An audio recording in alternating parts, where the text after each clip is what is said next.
नमस्कार, सनमार्ग लाइव में आपका स्वागत है। आपके साथ मैं हूं रेखा मिश्रा।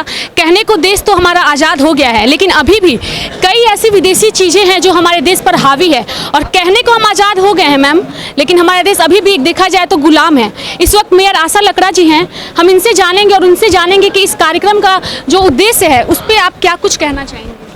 देखिए, एक लगातार प्रयास है स्वदेशी जागरण मंच का, और उन्होंने जिस तरह से झारखंड में ही नहीं पूरे देश भर में अपना एक सखा स्थापित करने का प्रयास किया है, और आज पूरे समाज को एक दिशा देने का काम कर रहे हैं कि अगर स्वदेशी है तो देश है, और स्वदेशी को जगाना ही है। और स्वदेशी जगेंगे तो हमारे देश का अर्थव्यवस्था सही रहेगा। अभी आपने देखा होगा जो अपने केंद्रीय संयोजक हैं, उन्होंने बहुत बढ़िया से कहा कि किसी भी अर्थव्यवस्था का गर्भ में मंदी पलता है, लेकिन इस मंदी को हटाने के लिए रोजगार जरूरी है। और स्वदेशी जागरण मंच के माध्यम से ही और स्वदेशी के माध्यम से प्रत्येक घर का व्यक्ति अपने यहाँ का जो भी कुटीर उद्योग के माध्यम से निर्माण करते हैं और उसको बाजार में जब लेके आते हैं, स्वदेशी जैसे बड़े बड़े मेला में स्थापित करते हैं, तो ये कहीं ना कहीं देश और समाज को परिवर्तन और भारतीय अर्थव्यवस्था को ऊंचाई तक ले जाने का तो एक आंदोलन है, एक लड़ाई है जो इस मंच के लोग लड़ रहे हैं। लेकिन बहुत मुश्किल है लोगों को जागरूक करना, क्योंकि चीनी सामान आ रहे हैं मार्केट में और लोग खरीद भी रहे हैं।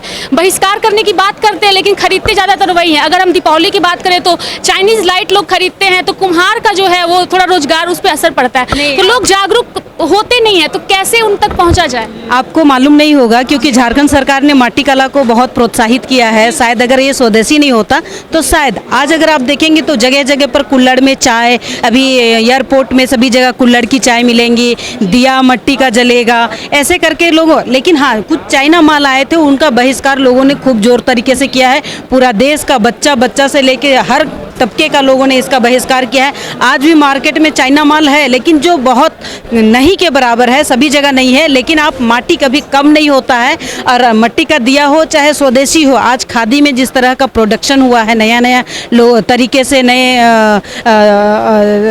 आधुनिक तरीके से एक परिवर्तन आए हैं। आपने खादी की बात की। खादी एक ऐसा चीज़ है जो स्वदेशी चीज़ों को प्रमोट करता है, लेकिन आप मानते हैं कि खादी इतना महंगा है, इतना कॉस्टली है कि जो गरीब तबके के लोग हैं वो नहीं खरीद पाते, तो उनके लिए क्या कुछ व्यवस्था है? देखिए, जिस तरह से पेटेंट और प्रोडक्ट किया जाता है, उसको भी एक कहें कि बिजनेस तौर तरीके से आयात और निर्यात दोनों किया जाता है। सिर्फ देश के लिए ही नहीं, देश में कई जगह कपड़े के उद्योग, आपने गुजरात में देखिए इतने बड़े बड़े कपड़े के उद्योग हैं।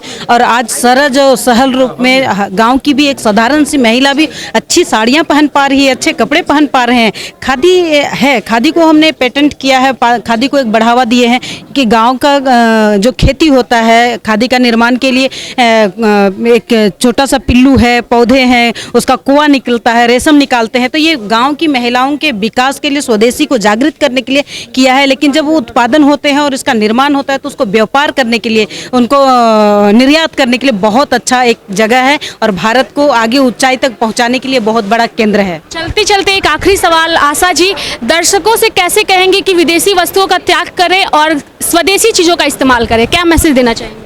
देखिए, भारत एक इतना बड़ा उत्पादन क्षेत्र है, या भारत विश्व का सबसे बड़ा विश्व गुरु रहा है। और उस दृष्टिकोण से आज भी माननीय प्रधानमंत्री जी पूरे विश्व भर में एक जगह बनाने का काम किया, और भारत का स्थान भी सर्वोच्च हो गया है। अर्थव्यवस्था के दृष्टिकोण में तीसरे या चौथे पायदान पर अब भारत पहुंच गए हैं। मैं इतना ही कहूँगी देशवासियों से कि जितना भी हो सके अपने देश का जो उत्पादन है उसको बढ़ावा दे, उनका उपयोग करें। आज आप देखेंगे कि रामदेव बाबा ने जिस तरह से उत्पादन किए हैं, उनका बिक्री घर घर तक हो रहे हैं। तो यही एक परिवर्तन है, लोग जगे हैं और इसका प्रयोग कर रहे हैं। धन्यवाद हमसे बात करने के लिए मैम। तो ये थी हमारे साथ आशा लकड़ा जी, जिनसे हमने बात की। उन्होंने साफ तौर पर यही कहा कि अगर देश का विकास करना है, राज्य का विकास करना है, तो इसके लिए आपको विदेशी वस्तुओं का त्याग करना होगा और स्वदेशी वस्तुओं का इस्तेमाल करना होगा। सब सहयोगी सुभाष के साथ रेखा मिश्रा, सनमार्ग लाइव, रांची।